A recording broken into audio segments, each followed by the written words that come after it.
Ever just stop and wonder, what makes you, you? I mean, really think about it. Is it all in your DNA, your childhood, or is it something else? Well, in this explainer, we're going to unpack the incredible science behind how we become who we are. And hey, if you're studying for an exam on this stuff, you are definitely in the right place. Okay, let's just dive right into the deep end. This is the big one, the question at the heart of it all. Nature versus nurture. Are we basically pre-programmed from birth, or are we blank slates shaped by everything that happens to us? Well, as you're about to see, the real answer isn't so simple. It's not an either-or situation. It's a really fascinating both-and. So here's our game plan. First, we're going to get all the key terms down cold. Then, we'll get into the really cool stuff, how our genes and our environment are constantly interacting.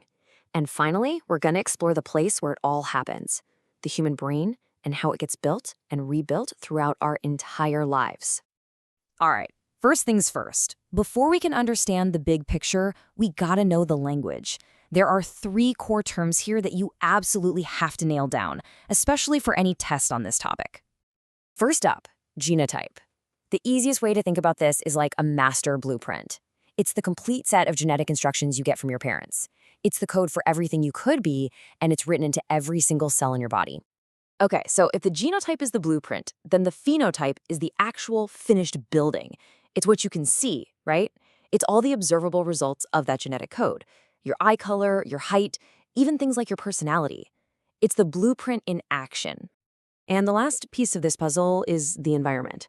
This is, well, it's everything else, literally.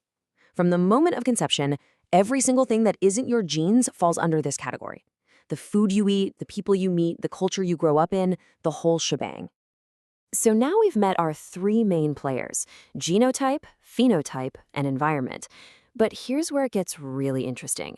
They aren't just sitting there on their own. They're locked in this incredibly complex, lifelong dance. Understanding this interaction is key. Scientists have broken this dance down into 5 key relationships. So let's walk through it. Number 1, your parents pass their genes to you. Simple enough. Number 2, your genes influence your observable traits, your phenotype. Number 3, your environment also affects those traits. But check out numbers 4 and 5. This is where your mind gets blown. Your traits, your phenotype, actually influence your environment, and your environment can even influence how your genes are expressed. It's this constant dynamic feedback loop. It never stops. And this is a huge takeaway. Seriously, remember this. We aren't just passive blobs being shaped by the world. We are active players. Think about it. A kid who's naturally outgoing, that's their phenotype, is probably going to make more friends and go to more parties, right? They are actively creating an environment that reinforces their natural tendencies. Now, if you want a perfect example of this in action, look at this chart. This is a classic study. Researchers looked at a gene called MAOA, which has been linked to aggression. Now, look at that first bar. For people with a low-activity version of this gene and who suffered severe maltreatment as kids, the rates of antisocial behavior were sky-high. But here's the kicker. For people with the exact same maltreatment, but a high-activity version of the gene, the effect was way smaller. And if there was no maltreatment, the gene didn't seem to matter much at all. This shows so clearly that genes aren't destiny. The environment is like a volume knob for our genetic predispositions. So where exactly is this incredible nature-nurture performance taking place? Well, let's head to the main stage, the human brain. This is the physical place where our genetic code meets our life experiences. And the star of the show is this little guy, the neuron. Get this, you have something like 100 times billion of these cells in your brain, and each one connects to thousands of others. Do the math. That's trillions of connections, or synapses. That's more connections in your single brain than there are stars in our entire galaxy. It's just mind-boggling. Now, these neurons are organized into the cerebral cortex, that big, wrinkly outer layer of the brain, and it's split into 4 main sections, or lobes. You've got the occipital lobe in the back, that's your vision center. The temporal lobes on the sides handle hearing and language. The parietal lobe on top integrates all your sensory info. And then there's the big one up front, the frontal lobe. Think of it as your brain's CEO. It's in charge of planning, judgment, and keeping your impulses in check. So how in the world does this amazingly complex structure even get built?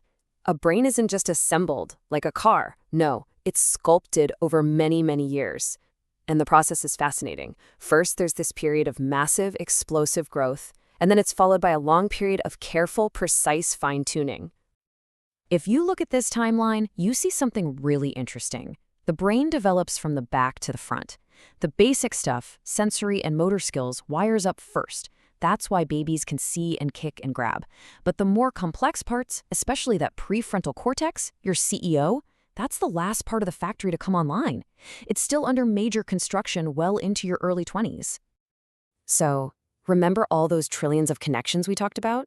Early on, your brain actually makes way more than it needs. It's just an explosion of connections. Then, to get more efficient, it goes through this process called synaptic pruning. It's like a sculptor chipping away at a block of marble. The brain gets rid of about 40% of the synapses it initially created. And the rule for what gets pruned is incredibly simple. Use it or lose it. The neural pathways you use all the time get stronger, faster, and more efficient. The ones you don't use, well, they just wither away. This is why it's so much easier for a little kid to learn a new language. Their brain is literally a connection-making and pruning machine, sculpting itself based on the sounds it hears every day. Your experiences physically shape your brain. Now, this entire use it or lose it system is only possible because of the brain's single most amazing feature, its ability to be changed by experience. And that ability has a name: plasticity. Okay, listen up, because for any exam on this topic, you have to know the difference between these two types of plasticity. Think of it like this. Experience expectant is the brain's factory settings. It comes pre-wired, expecting certain things, like seeing light and hearing voices. If it gets those things, it develops normally. Experience-dependent plasticity, on the other hand, is all about you. It's how your unique life, learning to skateboard or memorizing song lyrics or becoming a chef, physically changes your brain. It's what makes your brain your brain. So if you're looking for one sentence to sum this all up, this is it. It's a famous saying in neuroscience. Neurons that fire together wire together. Every single time you learn something new or practice a skill, you're making a specific set of neurons fire in a pattern. The more you do it, the stronger that connection becomes. You are literally, physically, building your thoughts and habits into the structure of your brain. Which leaves us with a really powerful final thought. Nature, our genetics, deals us our starting hand of cards. It provides the blueprint, but it's nurture, our environment, our experiences, our choices, that acts as the architect, building the unique person we become day by day. So the question is, what are you going to build?